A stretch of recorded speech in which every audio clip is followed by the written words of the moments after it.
সন্দেশখালীর ঘটনায় সরগরম রাজ্য রাজনীতি। সন্দেশখালীর ঘটনার প্রতিবাদ জানিয়ে জলপাইগুড়ি জেলা জুড়ে থানা ঘেরাও কর্মসূচি বিজেপি মহিলা মোর্চার। পুলিশের জন্য পিঠে নিয়ে অভিনব বিক্ষোভ বিজেপি মহিলা মোর্চার। শনিবার দুপুরে ধূপগুড়ি বিজেপি পার্টি অফিস থেকে বিক্ষোভ মিছিল করে ধূপগুড়ি থানায় এসে উপস্থিত হয় বিজেপি নেতাকর্মীরা।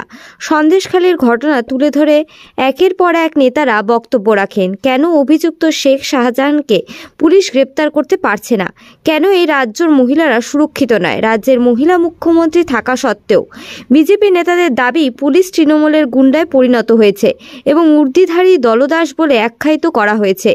মুখ্যমন্ত্রীর ছবি দিয়ে প্ল্যাকার্ড ঝুলিয়ে থানার গেটের সামনে রীতিমতো রাস্তায় বসে বিক্ষোভ দেখায় বিজেপির মহিলা মোর্চার সদস্যরা। শুধু তাই নয়, পুলিশের দ্বারা সন্দেশখালীর ঘটনায় পদক্ষেপ না নেওয়ার অভিযোগ তুলে থালায় পিঠে সাজিয়ে আনা হয়। উপহার স্বরূপ সেগুলো পুলিশের দিকে তুলে ধরা হয়। এদিন বিজেপির এই কর্মসূচি ঘিরে থানা চত্বরে বিশাল পুলিশ বাহিনী এবং র্যাব মোতায়েন হয়।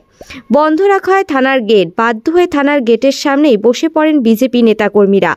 পরবর্তীতে বিজেপি নেতারা থানায় প্রতিনিধিমূলকভাবে গিয়ে ডেপুটেশন দিয়ে বেরিয়ে আসেন।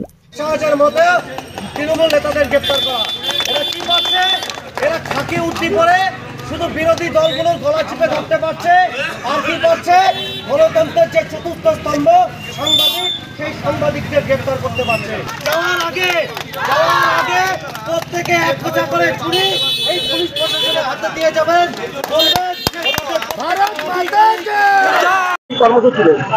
আজকে আমাদের কর্মসূচি সন্দেশখালীর যে বিষয়, যে নারীদের উপর যে অত্যাচার হচ্ছে তার প্রতিবাদে আজকে আমাদের জেলার প্রত্যেকটা থানায় ডেপুটেশন দেওয়া হচ্ছে।